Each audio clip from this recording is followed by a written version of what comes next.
Ooh, this is exotic. Muscle Cat Media. Nice. Cultural.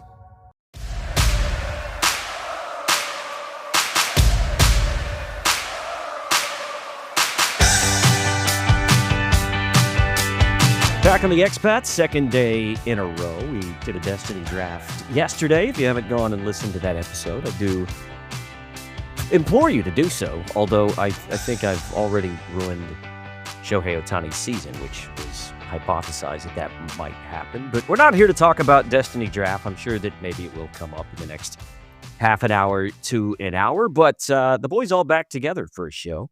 The first time in a couple of weeks. Spoon and Eric, good to see you, boys. How good's Mackenzie Gore? Nice start off the bat.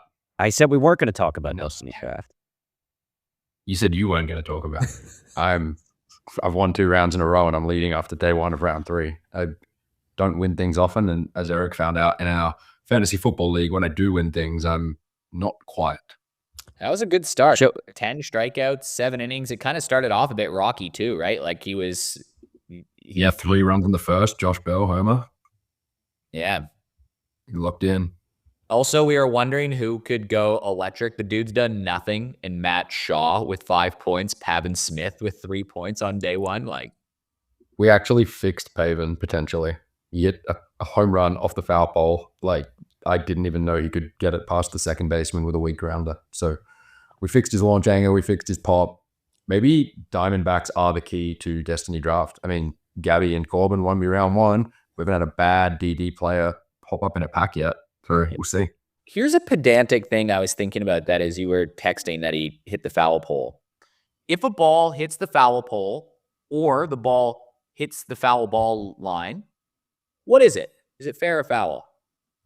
Well, if it's the foul pole, it's fair, but I wouldn't mind the chaos of it being in play, like off the monster. That would be awesome. It's not over the fence. It's just part of the wall. No, if it hits the pole and goes in, it's a home run. If it hits the pole and goes out, it's foul. If it hits the pole and goes in play, you can't catch it like the monster, but you have to turn around and try and relay it. That'd be sick. Well, I was just going to ask a pedantic question, but this has turned into a great potential rule change. But why isn't it just called the fair line, right? Like if it touches, if the line is in fair territory, it should be the fair line, right? Or whenever. It's the only sport where that's the case, right? Like if you put the ball down in rugby league on the line, no bueno. If you dribble a ball off the line in basketball, it's out.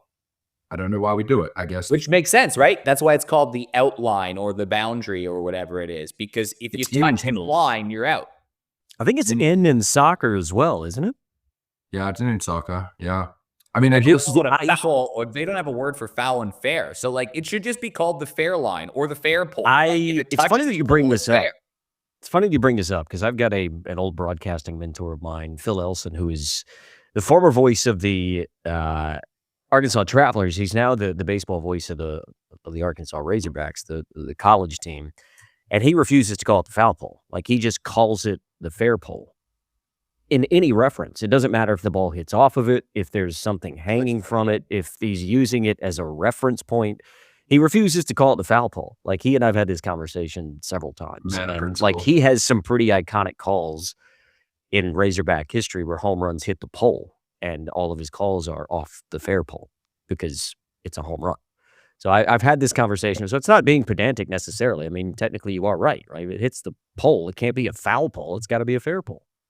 My favorite, I think it's the Astros. They have, well, they don't anymore, but they used to have the foul pole, but it was like FOWL, and it was sponsored by a fried chicken brand. That's how you get fun with it. Yeah, you name it.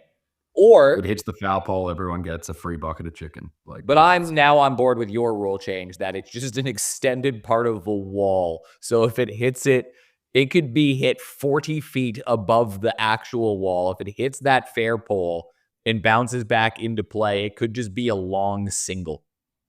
Yeah.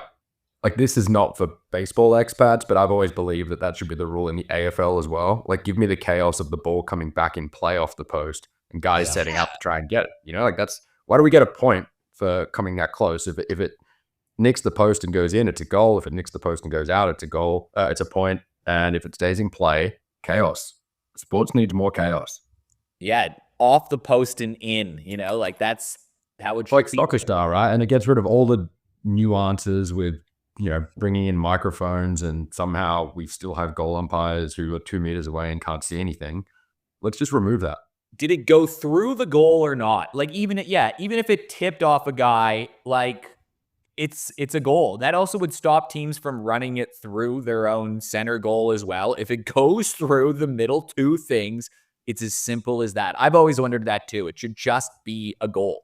Like if you want to play the defensive game and make it a single one, cool. Maybe that even opens up some cool plays where you like handball it off of the pole to keep the ball alive, right? Like if you're in a Yeah, and the setup on like a set shot when you've got guys like 10 meters back setting up for the rebound would be awesome. it would be so chaotic.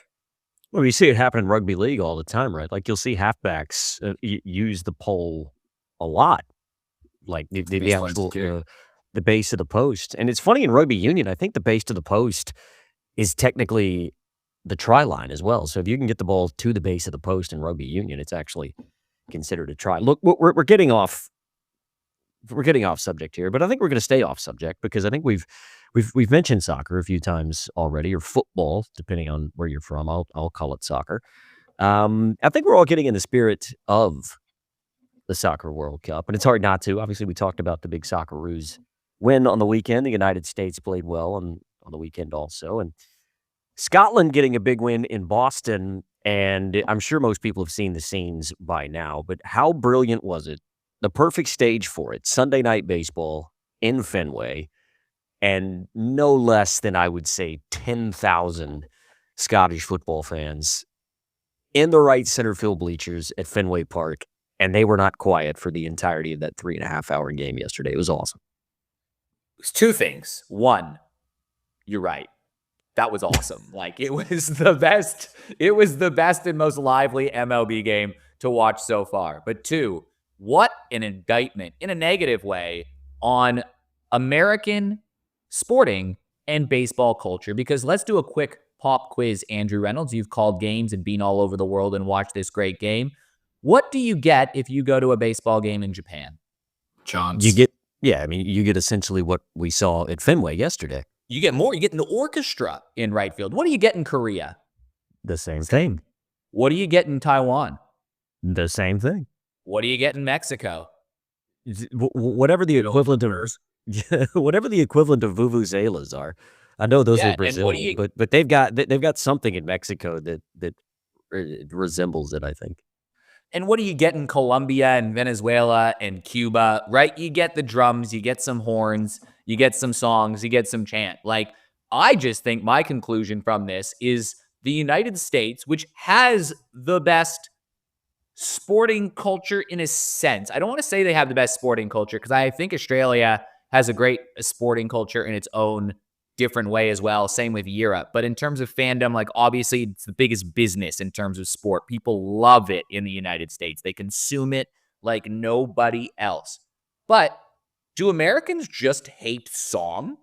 I think it's like the whole culture is different where they'd rather boo and yell expletives, right? Like it's more, I feel like American culture is normally we want to be better than you, so we're cheering on your failure more than we're like cheering on our own success, right? Like with the Japanese baseball, I've been to a few games, not as many as you guys, but it's like when your team's batting, it's your turn to sing, and then you sit down and let the other guys have their turn. It would never happen in the US. It's like we need to just laugh at this guy who's swinging and missing 3 times, and we need to boo when the pitcher picks off, even though our pitcher's picking off, which is still the most baffling thing, I think, in any sports fandom. Like, you're having a go at them for trying to win, but your team's doing the exact same thing. I think it's just a completely different approach. And it's weird because, like, in Australia, we're this weird mix of it, right? You go to an AFL game and there's a lot of what you just described, Spoon, right? Like, there's a lot of booing when there's time-wasting activities from a team on the opposition, when if your team did it, you'd be encouraging them to do it. There's a lot of yelling at the umpire. There's a few explicitives. But in the same time, you get that mix because what is your reward if you win a game in Australia? You all get to hold hands and embrace each other and sing with 60,000 people at the stadium some song about, oh, we fight really hard. We try our best. We are mates, and it got us through the day. We'll get knocked on the head, but we'll get right up. yay, yay, we won the sport. Like literally that is what happens in every Australian game. It's a pretty good theme song, I think. Dude, I'm clipping that you wanted the theme song for Destiny Draft. That might be it. So yeah, I'm glad we were on the same page with that. That was exceptional. The Vuvuzelas were South Africa, by the way. Don't Africa, same thing. Yeah, don't. So, but my point is like it's just weird, right? Like everywhere else in the world except America. And Spoon, you did hit it on the head. I think that's the cultural difference. But we do have a resident Seppo in the room, as they call them over here in Australia. So, fellow Seppo, what do you think? I mean, I don't think it's any different in Canada. So that you're We're the same. so you're throwing me under the bus, and it's the exact same. We can say all of North America. I just think because professional sport in particular is such a business-like venture now, where winning and losing is so important, and I think fans tend to take games very serious, whereas in other parts of the world, it's an outlet. And I mean, I guess it's funny because in Scotland and England, I mean, obviously football to them, soccer, I keep going back and forth in the vernacular. You know the sport that I'm talking about. It is life and death, but there they are still chanting their asses off, right? Because you want to talk about folks whose lives are completely ruined for a week if their football team doesn't win on a Saturday afternoon. And they may play in the third division of English football. I mean, I don't know if you watched any of Sunderland Till I Die when it came out on Netflix a few years ago, but that was a perfect embodiment of that, right? So it being professional sports with guys that are really highly paid, I don't really think is an excuse. So it probably does have a lot to do with the North American culture. I mean, but you can sort of point at college sports and college football in particular, that there is a lot more pageantry inside of a stadium around college football, or at least there used to be. But I think the commoditization of college football maybe has changed that a little bit because, I mean, you used to see, obviously the band is there. You may have a student section that's 10,000 strong where you are starting to see some of that tribalism inside college stadiums. But I think because there's so much money in college football now that maybe you're starting to see less of that because there's less room for students, et cetera, et cetera. So it could be the big money nature of it, but I do also think that it just is a cultural thing that for whatever reason never took off in North America like it seems to have in other parts of the world. I think it still could though, right? Because people just crave connection just as being a human being on this earth. And some people connect in different ways. Like obviously we all connect via sport and that's a beautiful thing. We'll go to a place with 60,000 people and bond over the same thing at the same time. People connect through music, and art. Those are the most powerful things that people connect with. So it makes sense that at all these sporting arenas around the world, people are united quite literally through song and sport. But you're starting to see it in the MLB, how awesome it is. And I think that gave a window to maybe American fans of like, you know what? It's not uncool just to go and sing and have a good time and have a laugh with your mates as you're drinking a couple beers at a sporting event because everyone's kind of coordinated. And you're kind of seeing that with the tarps off thing too. Like people are doing that because it's something that you can kind of unite and all do together, right? Like if it became this trend where you all went in the 7th inning and sang this song, it'd be kind of cool. You're seeing it in American football now at the NFL level, right? The Bills started taking from Michigan doing Mr. Brightside. And now even when they're losing, which is so stupid, don't get me started with that. But now they're singing Mr. Brightside every fourth quarter. It's just become a tradition that people are looking forward to. So I think there's a window for it to grow. I think Americans do want to sing. I think that they're just have this repressed thing. And it goes the same in Canada. I think that the bridge between these two is going to be the MLS, right? And that continuing to grow, it makes sense that that's the conduit from between cultures. I think what doesn't help is the few attempts some US teams, especially in the MLS, have had to do this have just been viral for their call it cringe, call it whatever. But do you remember the fight and win Seattle Sounders or whatever? Trying to say. Yeah, just did the rounds, and it was maybe we need to put that one back in the oven for another 5 years, boys. We're not quite there yet. How do you think it would go down if you were? I mean, you are. I don't know. Name your NFL team. You're an Arizona Cardinals fan. Yeah, the whole crowd at a Cardinals game is just whoever the road team are. So it's probably not a great example. Okay, so I don't know. What if you went to the biggest city in the United States, New York, right? So let's see. So imagine if after the New York Jets win, they roll out. You lost me. Yeah, okay. But what if you had give me a team that's red and a yeah? This scenario has become way too fictitious.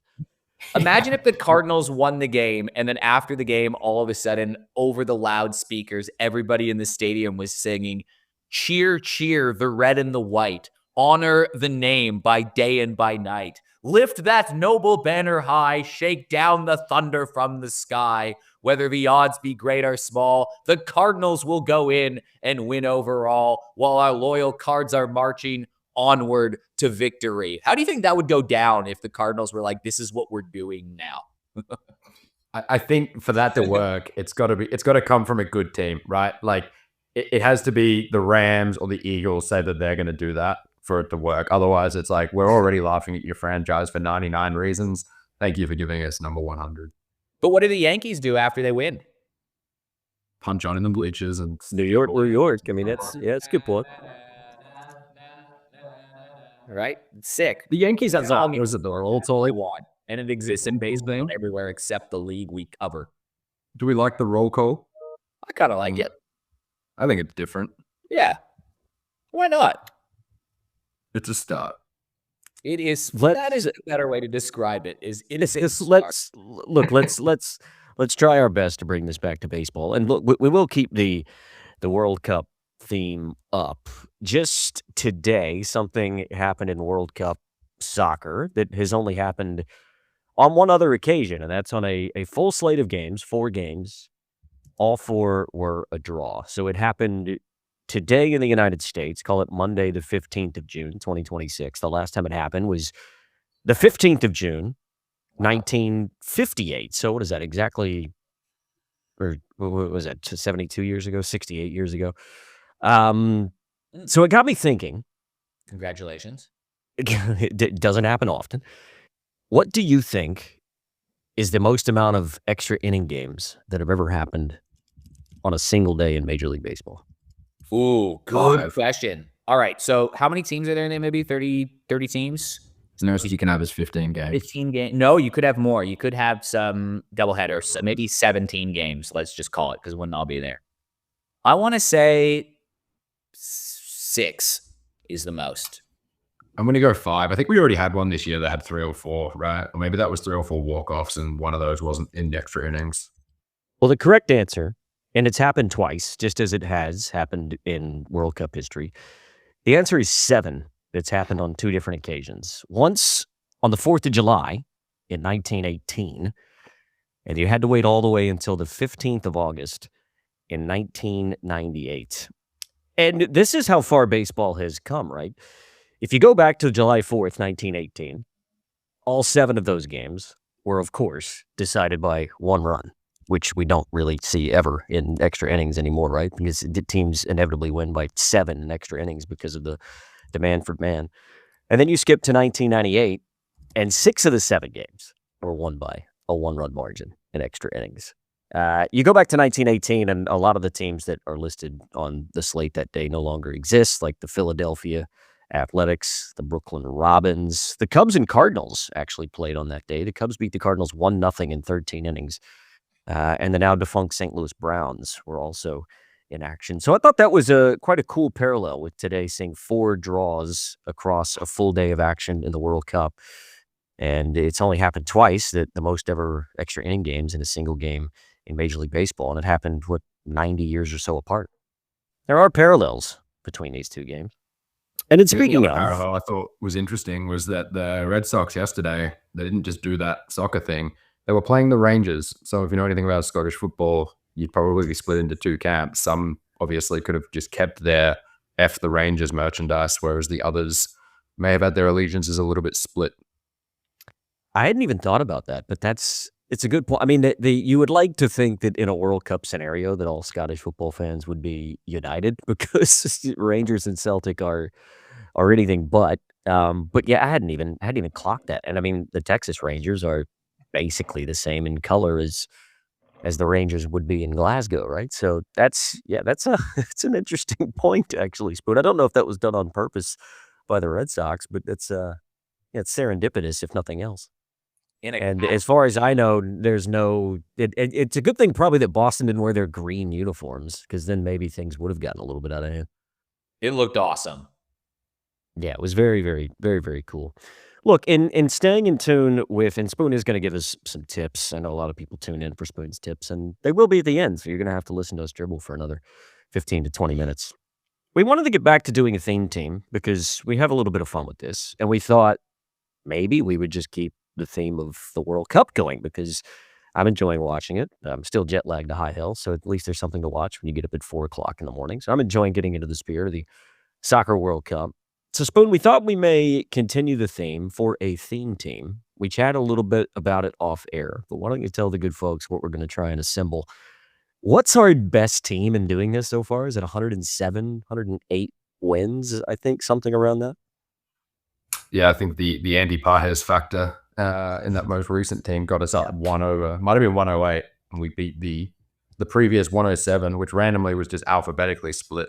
We probably do need to go back and run the Rosie algorithm or the Rosie ruler through some of the first ones we did. Like, I'm not sure if we ever looked at what the switch hitting team, for example, would have gotten, but that might be worth fleshing out at some stage. But yeah, I think in the spirit of national interest and World Cup theme, we're chatting about what's the best 9 guys lineup we can make with, I don't know, same rules as the alphabet one, 2 starting pitchers and 3 relievers, but we can only use each country once.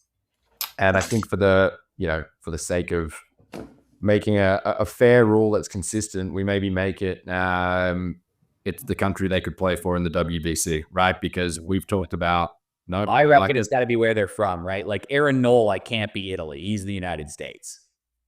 Okay, so where they're born on Baseball Reference, that's the cutoff. Or a citizen of, I suppose. But yeah, basically where they're born is the short form. Yeah, I think we have to go with where they're born, because, I mean, Kyrie Irving was born in Australia, and we've never been able to get him lacing them up for the Boomers. He's probably not going to be on our team, Kyrie. We haven't gotten deep into the bullpen yet. I mean, we'll probably take any warm bodies when we get that far. But yeah, I think we just maybe, instead of snaking around, we just go 1, 2, 3, 1, 2, 3. And obviously, once a country's used, it's off the board. We know there's going to be some top-end talent from the US, Japan, and the Dominican Republic. But I think if we're doing this strategically, we'd almost want to use some of those countries last, because we can plug and play any American. There's going to be an MVP level American we can put in any position.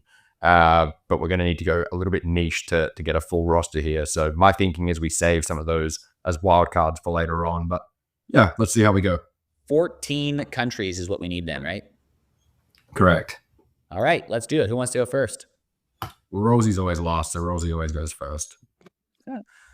Well, I mean, we've got to take Shohei Ohtani from Japan, of course. It's just a question of seems like we did this yesterday. Do we take him as a hitter or a pitcher? I think we probably take him as our DH. No, I don't think we can park it. We need to have some conviction in our decision making. I think we take him as our DH as opposed. I'm just thinking that he's probably going to have a higher WAR as a hitter than he would as a pitcher potentially. But more than the next guy that we have to take as part of our pitching, like the gap between him and an Aaron Judge as a DH or whoever, I think is bigger than or Skubal. Yeah, but like we need 5 pitchers from different countries, right? Yeah. We might. Yeah, that's how do we approach this? Do we go pitchers first or batters first? I'm thinking pitchers and niche countries is the way to start, and then we can get ourselves out of a jam with. I just feel like using the DH spot hamstrings us a little bit too, I suppose, if we use the DH spot right off the bat. So maybe we do take him as a pitcher. Let's take Shohei as a pitcher. Final answer. Okay. We'll go Eric and then me and then back to Rosie, and we'll just loop it. Well, I'm going to serve completely 1 in self-interest and 2 in the theme of niche countries. I'm going to go. No, I'm not. I'm going to go with the guy who has the better OPS and the guy with more home runs this season from the same country, from the greatest city in the world. The greatest city in the world. We're going with Curtis Mead and he gives us some flexibility because he can play third base, first base, or DH this season. So Bazana, we're stuck in at second base. Mead's our boy, Okay. So I'm going Curtis Mead. I'm going to take, if we're doing homer picks, let's just take a very strong Dominican Republic player and put Ketel Marte at second base. That's a good team. That's a good player. So we've got DR, Oz, and Japan. Is it Snake or we go back to Rolsey? We'll just go back to Rolsey, I think. Yeah. I feel like missing out on like Jose Ramirez and Juan Soto for the DR is probably a mistake, but that's fine. Homerism's Yeah, Marte brings the vibes. brings the vibes. Pavin Smith from the USA. Let's knock Cuba off the board pretty quick and go ahead and snag our boy Yordan Alvarez. Nice. Who'd you go with? Nice. You broke out. Cuban missile crosses. He can play left if we need him to. This is now where it's going to get tricky, isn't it? We need pitching. Where's Zephyr from? He's American. That doesn't work. What Canadian pitchers are out there right now? Miles Soroka, my guy. We could have taken Christopher Sanchez, but he's DR. Let's go. I think we got to go American for our pitcher. Like, it's just, we have to take Jacob Misiorowski. Yeah, I mean, on current form, it's kind of hard to say no to that, right? Yeah, so I'm going to go him. Do we want to take... I mean, that's our starters done, right? So now we're kind of leaning... I mean, bullpen... Go over them again? We got Otani and we got Miz, and now we need 3 relievers. Okay, and who do we have in the field? Marte, Mead, and I missed Rolsey's pick. Jordan. Oh. Where, at left? Yeah, or DH. So we've got a Dominican, Australian, Cuban, Japanese, and USA. Now it gets interesting because we still, like, we got some Venezuelans we got to mix in there. We need some niche countries in here.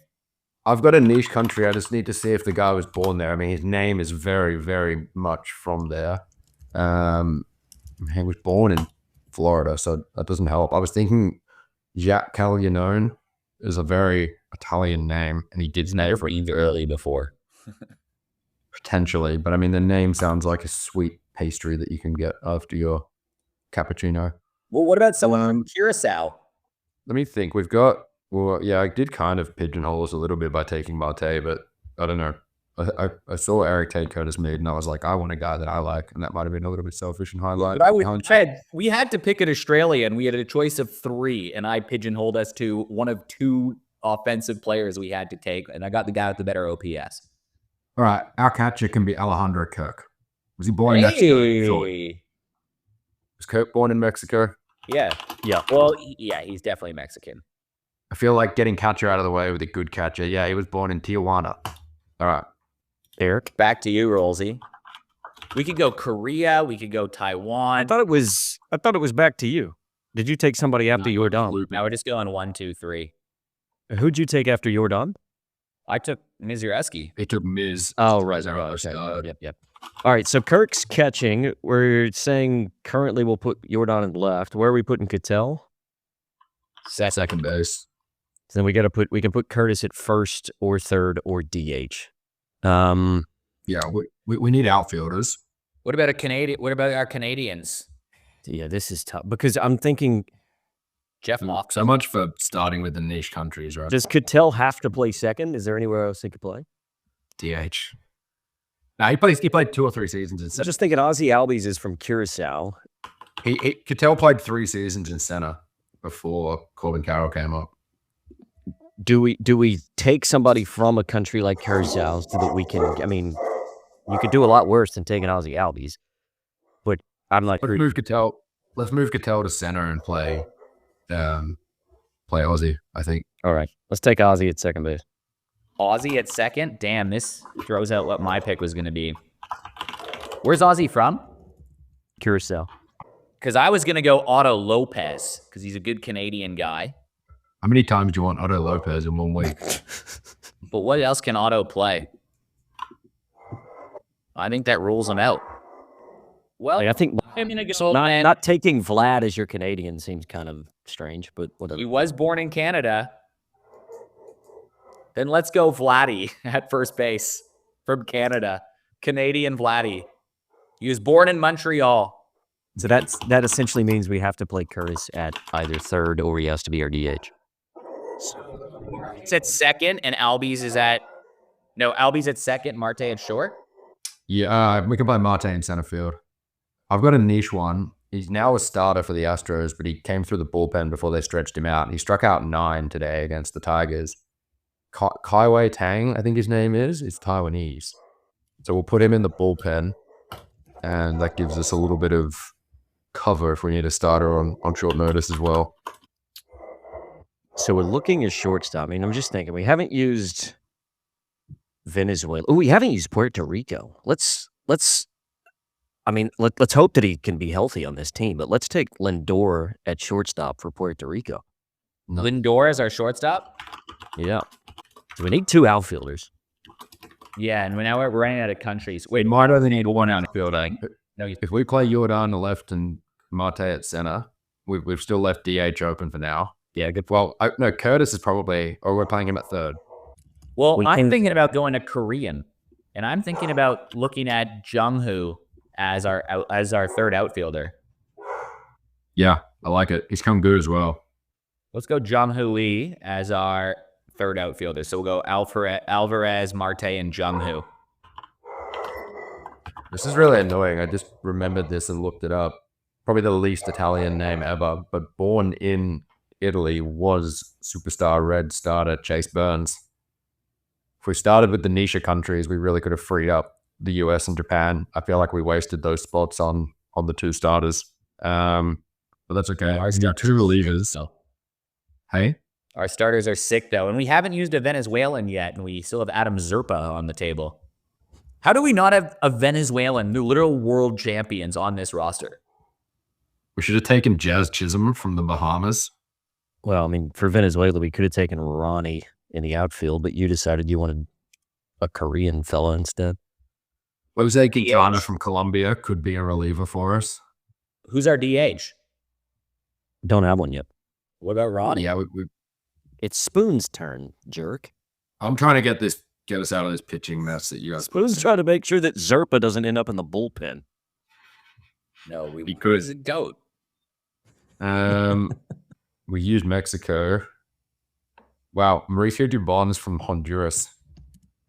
Destiny Draft Round 2 GOAT, Mauricio Dubon. Jonathan Loizaga, current D-backs reliever, got the setup today before the save. He's from Nicaragua. Love it. He had some very good years for the Yankees. I feel like we could trust him. Maybe. Oh, man. Jesus Luzardo was born in Peru. That would have been another really handy niche starter. Let's go Johnny Lasagna. Jonathan Loizaga. Johnny From Nicaragua. Look, I think the best player not selected would be Ronnie. It seems like a waste to put him at DH. Although, I mean, like, really what you could probably do is, I mean, you could do any number of things, right? Like, you could probably have him play right field and maybe Lee plays left and Jordan's your DH. Like, I think we've got to put Ronnie in the team, right? We've got to have a Venezuelan guy. So we'll slot Ronnie in. He can either be the DH or he can play right field. Doesn't really matter. We'll make him left field and make Jordan Alvarez the DH because that's sort of more in line with where they play anyway, right? Well, there goes me being able to take Zerpa. Good. So what countries do we have? We have one reliever spot to go. Yeah. Panama is probably a good place to look, potentially. Ivan Herrera catches pitchers, and he's from Panama. That's kind of the same thing. We need a reliever. Jazz Chisholm swings and misses at a lot of pitches, and he's from the Bahamas. That's kind of the same thing. We need Justin Lawrence is from Panama. Career ERA of 5. I love that for the algorithm. All right. I've got one for you. We are going to go to a guy from the United Kingdom who's got a 3.07 ERA this year out of the bullpen, a whip of 106. We're going with Sir David Peterson. Destiny Draft GOAT.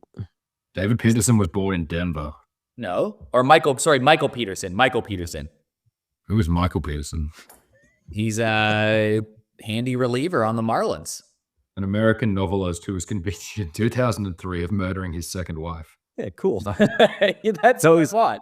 Hey, so he could close the deal, is what you're saying. He is now out of the pen. Yeah. Michael Peterson, a 32-year-old from Middlesex in the UK. Who does he play for? What's one Miami of those? Marlins. Never heard of this guy. Yeah. Yeah, it checks out.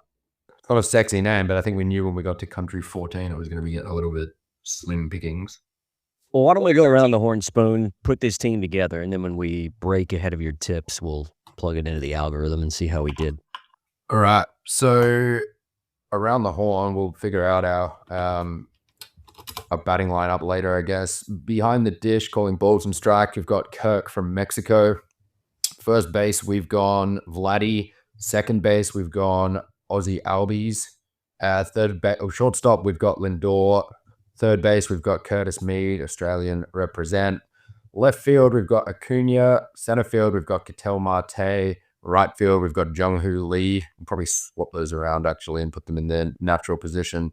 And then the designated hitter will be Yordan Alvarez from Cuba. Our two starting pitchers, Shohei Ohtani and Jacob Mizorowski from Japan and USA, respectively. Or respectively. I guess it's also respectful.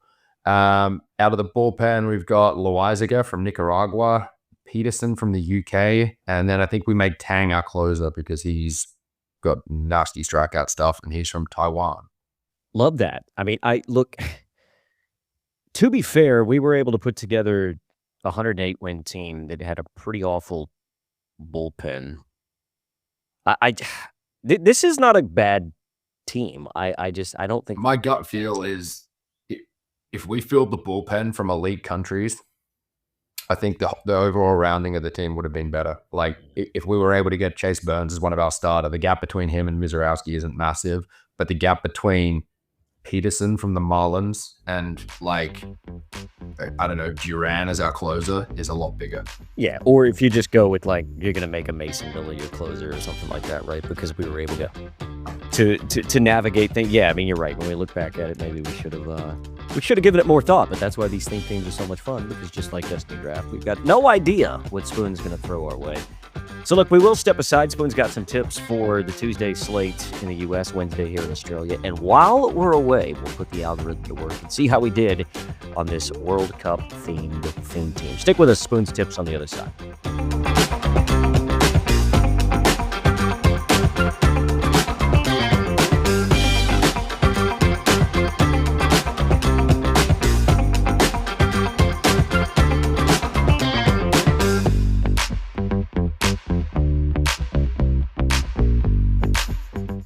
Well, the algorithm is hard at work trying to figure out just how good a team we put together. But while that is happening, Spoon's going to try and win us a couple of bucks. Man's been he's been finding him. He's been seeing like proverbial beach balls the last couple of weeks. So let's hope that hot streak continues. And Spoon, for your first tip on the Tuesday slate in the U.S., Wednesday here in Australia, you're going to Mets and Reds.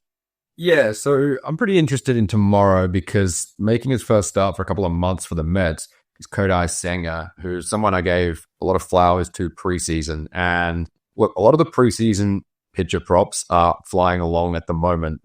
This is one of them that is not. He had an IL stint, but even before the IL stint, he was terrible. And as much as I hope he can turn it around, because there's still half a season of baseball left, and I think I only need him for 140 strikeouts. So look, could he get 120 in 16-ish starts? Maybe. But everything I saw from him pre-IL stint was not good. He's got an ERA of 9 in 5 starts and a whip of nearly 2. Guy who's not going a lot better than that is Brady Singer, who's now made 13 starts for the Reds with an ERA of 5.61 and a whip of over 1.6. I think we're going to see a lot of offense tomorrow in a park that is the second highest run producing park in baseball behind Coors this year. And the line at 9.5, I think, looks really tempting, especially the Mets are probably not going to have a long leash for Senga. Even if he pitches well, he's not going beyond 80 pitches. And their starter was lit up today, which meant they were leaning on the bullpen pretty heavy in the game today as well. So I think if a guy's struggling out there for New York tomorrow, he's just going to have to keep struggling. And for the Reds, their pitching has been A little bit of a dog's breakfast so far in 2026 as well. We saw the Reds put up 9 runs or 10 runs, I think, today on their own. We don't need that tomorrow. We just need both teams to take their chances, and 9.5 looks like a straightforward over play for me. 9.5 being a straightforward play is wild. At a ballpark not called Sacramento or Las Vegas, of course. I mean, that's a lot of runs. That's a lot of baseball points, but you seem pretty confident. Yeah, I mean, I don't think enough gets talked about how much of a run environment Cincinnati is. Great American Ballpark, like it is if you search by home runs per game, it's second behind only Dodger Stadium this year for the last 3 years, and that's because the Dodgers hit home runs everywhere, right? So it factors in the home and the away sides, whereas the Reds park is a really good run producing park, and I think both teams are going to make the most of it. There's not a lot of swing and miss. Senga's getting hit really hard this year, and the Reds, when they're not swinging and missing, they have a lot of power in that lineup. They're just prone to a lot of whiff. But yeah, I would not be surprised to see both teams cross the 5 or 6 run mark tomorrow, with one of those going beyond that. And I think 9.5 will look low when we get to the end of that one. I was just reworking this algorithm. It thought that I meant Starling Marte, so it returned something that is inaccurate. So I'm going to have to correct it and say that it was Ketel Marte, and run it again. All right, so look, we've got overs in Mets Reds. Pray to the runs gods in Cincinnati tomorrow. For your second best bet on the Tuesday night slate in the U.S., you're going at Tigers and Astros. Yeah, and sorry in advance to Eric if this one doesn't come through, because I'm really excited to see Hunter Brown return. And in some ways, it's a little bit of an emotional hedge because, I mean, I have money on Hunter Brown tomorrow. He made me a lot of money last year, and if I don't get the jockeys tomorrow, that probably means that Eric's team copped a little bit of a beating. So in some ways, I'm fence-sitting a little bit here, but I was really surprised. On Bet365 right now, you can get 7 strikeouts for Hunter Brown at $2.20. He struck out 7 in his last rehab start and threw 76 pitches. And everything we've seen in the last few years is when a guy throws 76-ish pitches in a rehab start, he's probably able to go up to 90 when he returns. Obviously, the longer the layoff, the less that's the case. But took Dylan Cease last week after his rehab start, and he looked phenomenal. I don't think Hunter Brown is going to miss a beat. I think he's got a great matchup against the Tigers team that swing and miss a lot. And in his only 2 outings this year, one of them being impacted by injury, he had tallies of 9 and 8. So you're giving me $2.20, about 7 for Brown tomorrow. I'll say the same thing I said about Cease last week. This is the only time for the rest of the year you're going to get that price at that line. So I'm happy to take on a little bit of the risk there, given potential pitch count and injury rust, and take Hunter Brown because I think he's worthy of my trust. Is this the first time this has happened? Where me taking Eric's player? Well, you've tipped a player that's currently on any Destiny draft roster in a best bet. I took Kolek last week and he kind of burnt me. And what's funny is it was the one start in his 3. I think I only needed him for 5 strikeouts at 240 and he got 4.